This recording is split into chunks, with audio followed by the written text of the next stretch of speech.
Hello everyone. So in the previous class we had seen the synthesis of polypeptide systems, in which we were trying to understand as to how the proteins were synthesized. But in this class we'll be looking for the systems of proteins and how they can be identified. Before that, I want to understand what are these proteins.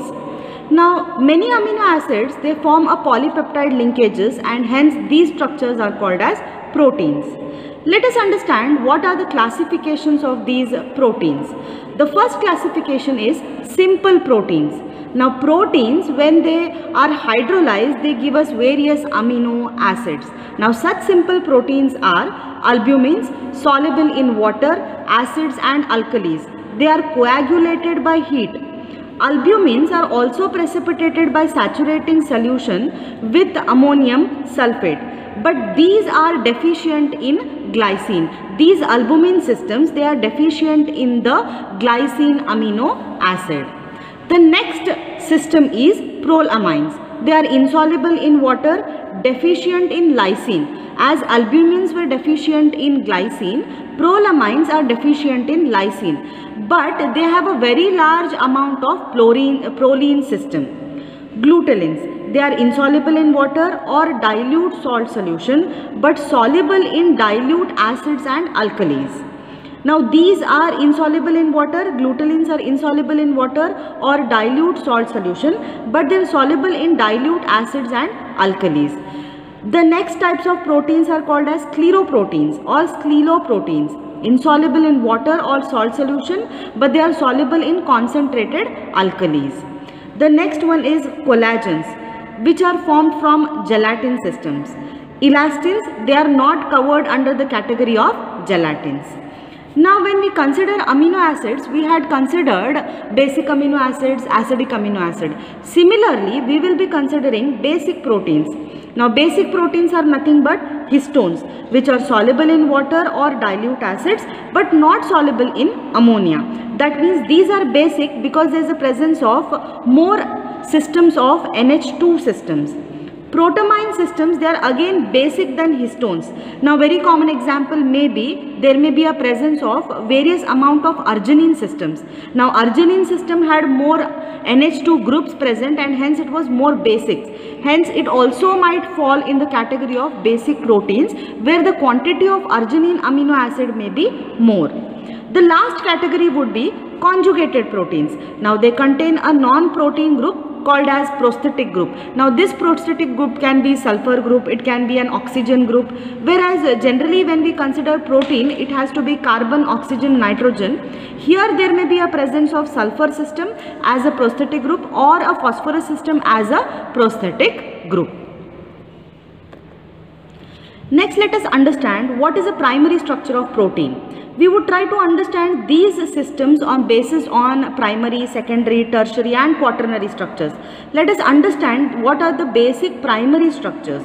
It is a sequence of amino acids in the chain and the location of all the disulfide linkages.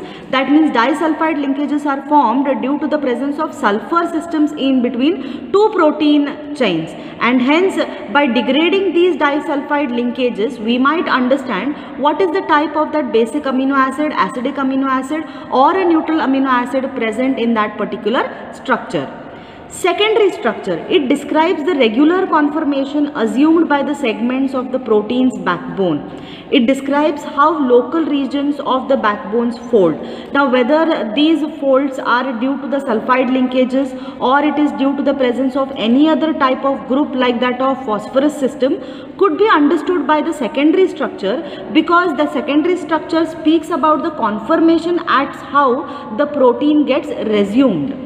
The tertiary structure, it speaks about the complete three-dimensional structure of the entire polypeptide system. Now generally under the polypeptide system, it is a poly system that is utilized. It cannot be a monopeptide, dipeptide, tripeptide or oligopeptide system. It has to be a bigger structure which will have n number of peptide bonds, and hence the consideration would be under a polypeptide system. Finally, it will be a quaternary structure. It is the way the individual protein chains are arranged with respect to each other. If we consider more than 2 proteins which are with respect to each other, we have to understand as to how they are arranged with respect to each other, whether the disulfide linkages are present, whether an peptide linkage is present, whether the linkages is due to the hydrogen bonding, or whether the linkages is between the 2 protein systems which are just wrapped by various types of lipids, carbohydrate system, and hence we can understand the final quaternary structure. The next concept is to understand the determination of the primary structure of proteins. Now here, firstly, we have already seen that the proteins will have a disulfide linkages. So these disulfide linkages are very critical for us to understand the type of the amino acids present and how we can reduce. So in this would be, step 1 would reduce the disulfide bridges using 2-mercaptoethanol, which is oxidized to a disulfide system. So the first reagent that we will be utilizing over here is 2-mercaptoethanol, where the disulfide linkages can be completely oxidized so that we can get 2 different types of protein chains associated with each other. Then the next step would be reaction of this protein thiol groups with iodoacetic acid, and which prevents the disulfide bridges from reforming as a result of oxidation by oxygen.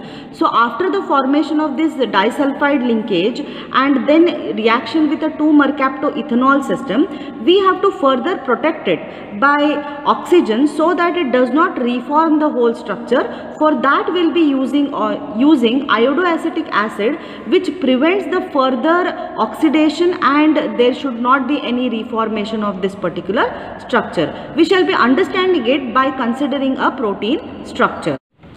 Let us consider a protein structure now.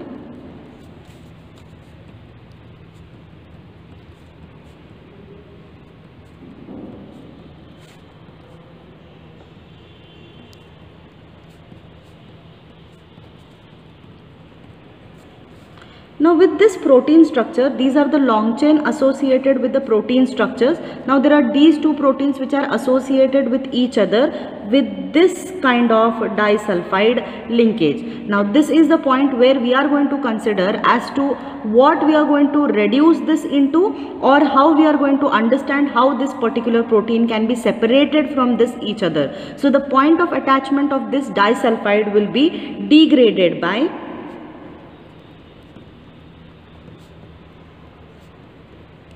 the reagent called as 2-mercaptoethanol. Now this 2-mercaptoethanol with 2 molecules, now this is going to degrade this particular covalent bond between the disulfide linkages to give us 2 thiol systems. So this will react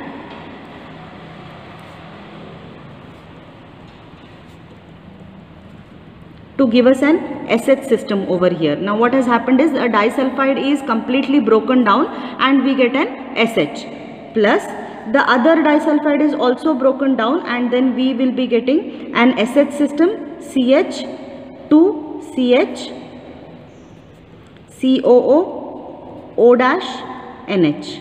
So this is the long chain system that we are going to get. So we are going to get 2 molecules of this long chain thiols after degrading this mercapto system. After this, now we have this SH. Now if this SH is simply left out, and then again it might get oxidized in the presence of oxygen. So if it is getting oxidized in the presence of oxygen, we need to avoid this. That means I do not want to reform my protein, rather I want to degrade my protein and I want to understand as to what this particular protein consists of. So if I want to avoid this part, then I have to again react a particular system with iodoacetic acid. Now this reagent we are going to utilize for these 2 separated disulfide system. So let us see what happens over here. Now there is a presence of proton and there is a presence of iodine. The byproduct would be HI. So it is going to give me S, CH2, CH2, CO2H. Now it is going to give me a substituted sulfide system which cannot be further oxidized, and the whole protein can be utilized to understand what are the parts of amino acids that are present. So in this way, iodoacetic acid is helpful so that we can avoid the oxidation and the reformation of this protein system. So how do we understand the primary structure of proteins? Let us understand once again. There is a presence of a disulfide linkage between these two protein systems. We react it with 2-mercaptoethanol, where it is going to give me 2 thiol systems. Now these 2 thiol systems, if left as it is, they might undergo oxidation and there may be a formation of these proteins. But I do not want this protein to be formed. Rather, I want to degrade this protein and I want to understand as to what is the type of the amino acid associated with this protein system. So to avoid this, we will be reacting it with a system called as iodoacetic acid. So there is a presence of SH group over here. There is a presence of proton which will react with this iodine so that hydrogen iodide is released out, and then I will be getting a substituted thiol system. This substituted thiol system further cannot be oxidized and we understand the primary structure of the protein. The next step is to determine the number and kinds of amino acid present in the peptide or protein. So proteins may react with 6N-HCl at almost a temperature of 100 degrees and 24 hours to give us various types of amino acids. This mixture of amino acid is passed through a amino acid analyzer system to determine the number and kind of each amino acid in a peptide or a protein. So whether in a monopeptide what kind of 2 amino acids are present, or whether in a protein what n number of amino acids are present could be determining by simply reacting the polypeptide system or protein system with 6N-HCl at 100 degrees centigrade to give us various types of amino acids, which could be further analyzed by putting them into an analyzer system, and then we can further understand the types of amino acids. Okay, we understood the primary structure of the proteins. We tried to understand the proteins, how we can get a different types of amino acids. But what is the type of amino acid which has been released by that degradation has to be understood by various analysis called as end group analysis. Now basically this end group analysis means that either the N terminal is being analyzed or the carbonyl carbon group has to be analyzed. But generally what happens is, since the carbonyl carbon is more reactive side of the protein, hence that particular system may not be analyzed, hence the N terminal is to be analyzed in the N group analysis. So what we try to understand is the N terminal, which is on the left hand side as per the IUPAC nomenclature, we would pick up that end group of that whole protein system and we try to analyze the system. So the first system that we would be considering here is called as Edmonds degradation. Now Edmond reagent is nothing but phenyl isothiocyanate. Now this is N double bond C double bond S with this phenyl group. Now this particular system is called as phenyl isothiocyanate.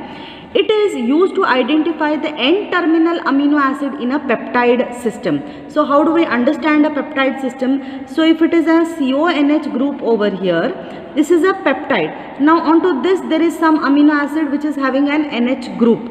Here along this there may be some amino acid which will be having an NH2, or it will be a long chain with a carbonyl carbon system. So we want to understand this particular end group, and then with this particular end group I will be understanding what is the amino acid which was associated with this polypeptide system, or it was associated with this particular peptide bond.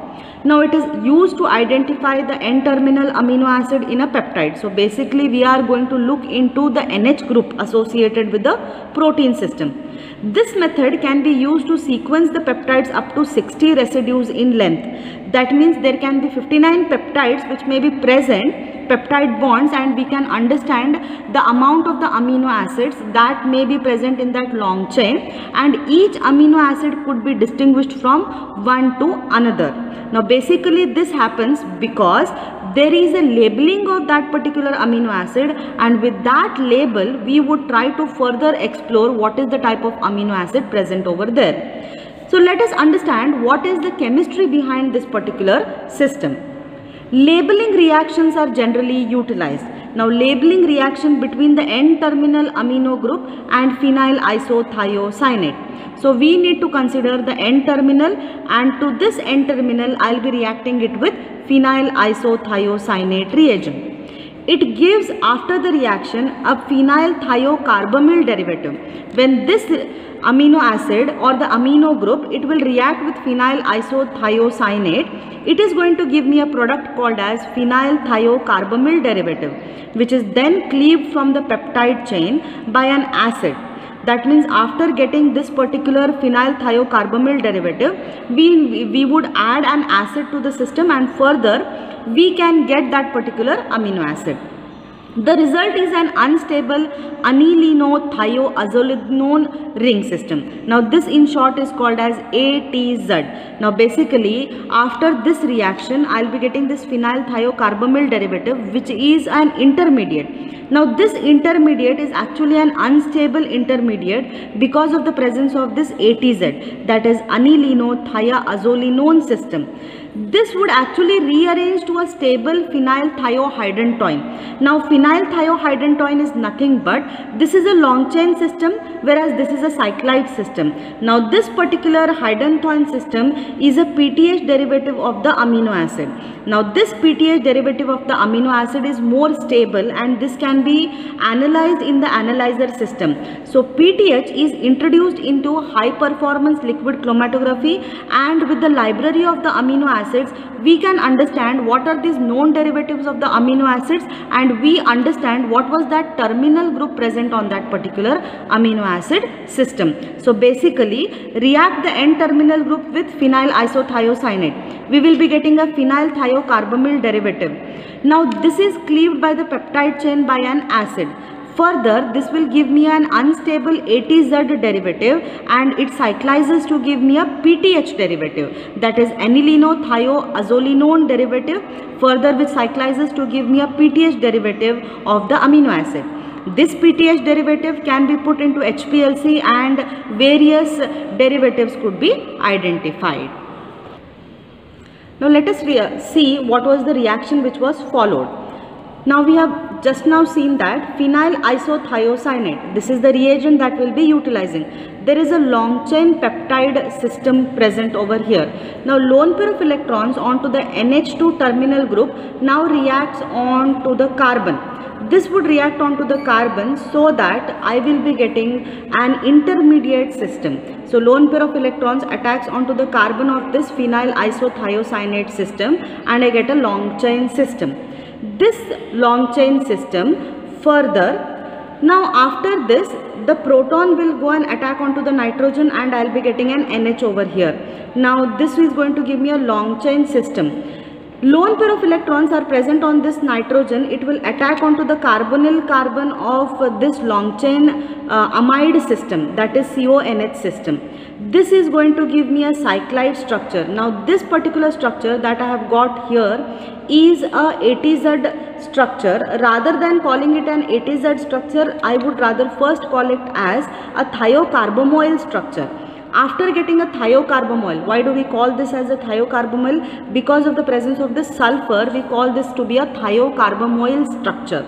This thiocarbamoyl structure, now there is a presence of lone pair of electrons which will attack onto this carbonyl carbon, so that there is a cyclized structure. Now this cyclized structure is called as a hydantoin structure.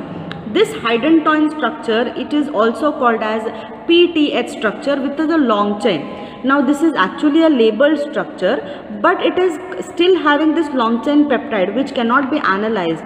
To understand just what is this R present over here, I will be adding an HF to the system, and there is a cleavage at this particular point. After the cleavage, this is my labeled PTH amino acid or phenyl hydantoin structure, and the unlabeled system is left into the HPLC system. This labeled system can be again further put into the analyzer, and we understand what is the type of R. If we understand what is the type of R system present with the library of compounds, definitely I can understand what was the terminal group of the amino acid present in my protein system. Let us understand as to what this particular reaction is once again. This is called as Edmond degradation studies. Now this is my terminal amino acid which is present in the protein. So lone pair of electrons will attack onto the the C double bond S system.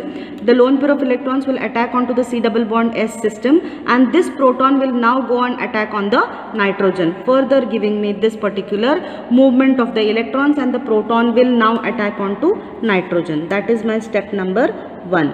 So there is an NH C double bond S, which is a thiocarbomoyl structure, NH R dash CO NH R double dash, so on. This is the long chain present. Now this long chain system, it is now called as a thiocarbomoyl structure. Why do we call this as to be a thiocarbomoyl structure? Because of the presence of this C double bond S. Now this thiocarbomoyl structure is basically not stable.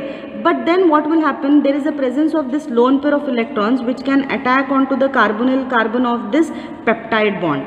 Further, this will give me an cyclized structure. So what has happened is, lone pair of electrons on this nitrogen has attacked onto the carbonyl carbon, and I have got a cyclized structure. The cyclized structure is nothing but this NH has now attached to this carbonyl carbon system, and I have got an R attached to this particular system over here, and the C double bond S is simply remaining. So what is the structure? 1, 2, 3, 4, 5. It's a 5-membered ring which is called as ATZ structure, that is anilino-thiazolidinone system. Why it has to be thiazolidinone? Because C double bond O and C double bond S both are present in particular structure, and hence this particular structure is an unstable structure. Why at all it has to be an unstable structure? Look at this carbonyl carbon. It is 1, 2, 3, 4, 5 bond. Then definitely it has to be an unstable structure. This unstable structure now has to give me a stable structure called as PTH structure. So PTH structure is nothing but we just have to add an acid. In this case, I am just going to add an hydrogen fluoride. In just a mild condition of addition of a hydrogen fluoride, now there is a cleavage at this particular point, at the carbonyl carbon point, and then I will get a labeled amino acid system. That is, a terminal group is being completely labeled, and we get a labeled amino acid system here. Now if I understand this R, now this particular structure is called as a PTH structure, and the rest all system will still remain same. That means the other polypeptide system will still remain same. That means this is unlabeled system, whereas this is called as labeled. Now this is your PTH system, which can be further put into an HPLC system, and we can compare this into a library of compounds, and further we can understand what was the type of the amino acid which was present in this terminal group over here. If we can understand that, we can understand the sequence of amino acids present in a protein. Just now we understood the Edmond end group analysis, where we made use of phenyl isothiocyanate. The next type of analysis, which is again an N-terminal analysis, would be Sanger N-terminal analysis. Now it is based on the use of 2,4-dinitrofluorobenzene. So the reagent in this Sanger N-terminal analysis is 2,4-dinitrofluorobenzene, which is called as DNFB. Now here, when a polypeptide is treated with DNFB in a mildly basic condition, whereas in Edmond condition it was mildly acidic condition, a nucleophilic aromatic substitution reaction takes place. That is, an SNAR reaction takes place involving the free amino group of the N-terminal residue. Obviously, at the free terminal, there is a presence of a lone pair of electrons which we can now react with your dinitrofluorobenzene.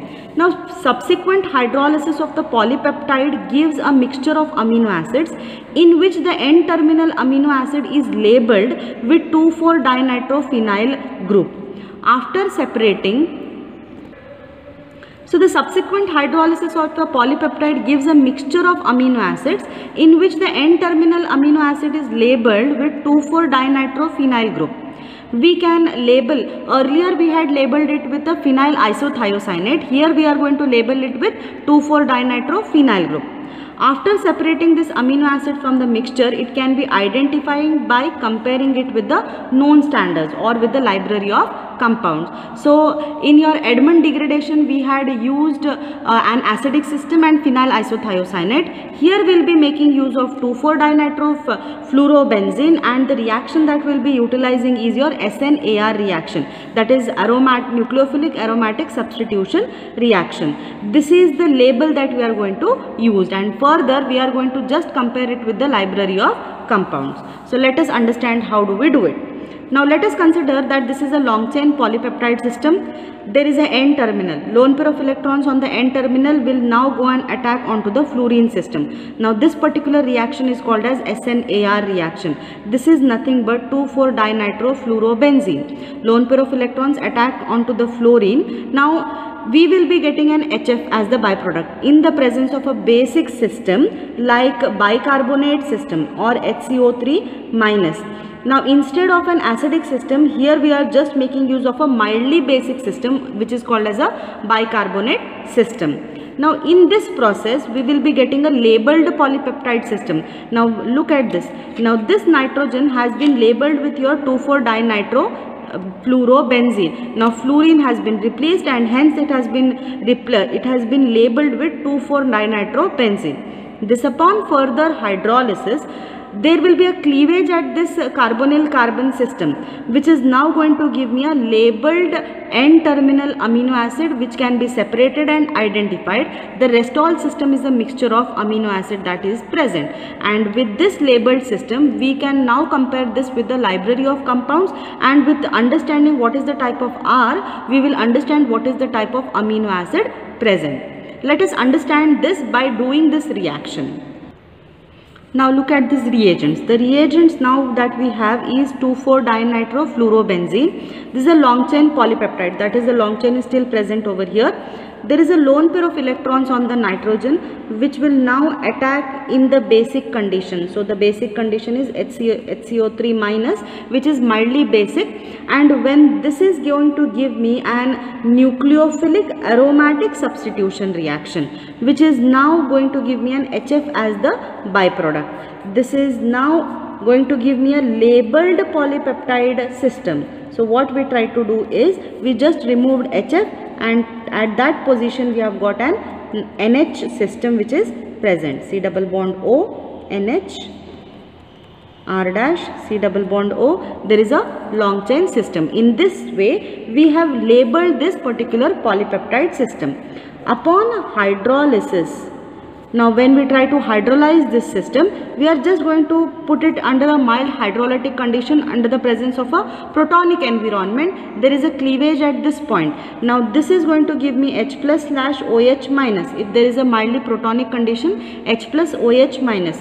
Now here we are going to get an OH system, so that I will be getting a labeled amino acid. This is going to give me NH, R, C double bond O, OH. Now this is nothing but a labeled amino acid which can be compared with the library of compounds. With that I will also have an unlabeled system over there. That means this R dash which is present here and a carbonyl carbon. Now this is a mixture of amino acids which are unlabeled in the system, and hence by just comparing this labeled system with the library of compounds and understanding this R, I can understand what was this terminal amino acid present in this long chain polypeptide system. Finally, let us understand the general nature of proteins.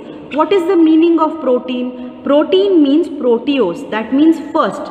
They occur in protoplasm of all the animal and plant cells. Now carbon content would be around 47 to 50, hydrogen would be 6 to 7%, oxygen would be 24 to 25%, sulfur would be 0.2 to 0.3%. Other elements may also be present like phosphorus and iron. Now proteins are colloids. They do not have a correct melting point. These are colloids because they are not completely having a proper melting point. That means there is no sharp melting point. This is because of the zwitterionic nature also. They are all levorotatory because the amino acids are levorotatory in nature, and hence the proteins which are formed are also levorotatory in nature. All the enzymes are proteins. Many hormones are also proteins. Example can be insulin. all the enzymes that we considered are actually proteins itself. Many hormones are also proteins. Example can be an insulin system. Now proteins are coagulated by heat and by inorganic acids and bases. Now we just add some inorganic acids like HCl, H2SO4, or we can add some bases like ammonia system. They are all coagulated. So when these are coagulated or they are precipitated, these are precipitated completely irreversible, and hence this system is called as a denatured protein, because the system cannot be reversed back to an original protein, and hence the system can be called as irreversible protein. Now what may be the results of these denaturation? Solubility, molecular shape might change, its solubility might change, biological activity completely can be destroyed, its susceptibility to enzymatic reaction can be hidden, many hydrogen bonds can be broken. So they will not further give the same function that they were previously designed for. By just denaturing the protein, the complete system might change. That is, its solubility might change, its molecular shape might change, its biological activity might change, so on and so forth. So what is this basically, what is the meaning of this denaturation? Protein is nothing but when this protein is in the presence of alcohol, it is dissolved in alcohol. When we react it with ammonium sulfate in the presence of salt, it gets precipitated and it gets denatured. But this particular system can be reversible. There are certain reactions which can be reversible, there are certain reactions which are irreversible. With this particular reagent, it can be reversible. Now when the protein reacts with salts of heavy metals like mercury chloride, copper sulfate, they are completely denatured. Now this is the basis of colored reactions of proteins. We understand that there are various colored reactions of proteins by just this type of mercuric salts or copper sulfate salt, which can be reacted with the protein. The next reaction is called as biuret reaction. When protein reacts with copper sulfate, it will give me a red-violet color. That means there is a presence of protein. This is to understand whether in an unknown sample, whether protein is present or no. What we do, we take the sample, we just react it with copper sulfate. If I get a red or violet color, then I can definitely say that the unknown sample given to us is a protein. Further, when protein reacts with mercuric nitrate, a white precipitate is formed which turns to pink. That means again in an unknown sample, if a protein is given, I react with mercuric nitrate. If I get a pink coloration or a white PPT, that means there is a presence of a protein. The next is called as a xanthoprotic reaction. Now this we might have seen when we just some concentrated HNO3 falls on our hands, it will just turn yellow. That means it's a xanthoprotic reaction. What is happening over there is protein will react with concentrated HNO3 to give a yellow coloration. Because the skin also has certain amount of protein present over there, the skin turns yellow, and this is one of the reaction which will tell us that in an unknown sample also there is a protein present. Now proteins are generally amphoteric because there is a presence of anion and cation dependent on the pH of the solution. Now what is the pH of the solution? Dependent on that we speak about the isoelectric point. Dependent on that isoelectric point, whether we have added a acidic solution or basic solution, they are going to tell us whether the nature is amphoteric. Because the amino acids are generally said to be amphoteric, the proteins are also said to be amphoteric in nature. So at a particular pH characteristic for each protein, the solution contains equal amounts of cation and anion. So this is a common system called as isoelectric point. This we have also considered for amino acid, and hence because the proteins are formed because of the amino acids, we can also consider it for the isoelectric point, which can be considered for the protein system also. Now let us understand what are the derived proteins. Now derived proteins are nothing but these are the degradation products obtained by the actions of acid, alkalis or enzymes on the proteins. That means when we add some acids, we add some alkalis or enzymes on the proteins, we get some derived proteins. Now when there is a protein, there may be a denatured proteins because of the action of heat. Once we just give some heat to the system, the complete protein may be denatured. This might give me a primary proteoses. Now these are also called as metaproteins, which are insoluble in water. This upon again further degradation, it might give me a secondary proteoses, which is soluble in water. They will again give me a further degradation, it will give me peptones, polypeptide, simple peptides, and finally they will be giving me an amino acids. These all are soluble in water, but they are not coagulated by heat and are not precipitated by saturated with ammonium sulfate. Now these peptones, polypeptides, simple peptides, amino acids, they are not at all, they are not coagulated by heat, they cannot be precipitated by saturation with ammonium sulfate. Now this is all about understanding the polypeptide system, understanding the protein end group degradation by Edmond degradation and Sanger N-terminal analysis, the classification of proteins, how the proteins are structured and what are the general properties of proteins. By this we completely complete about the system of the proteins.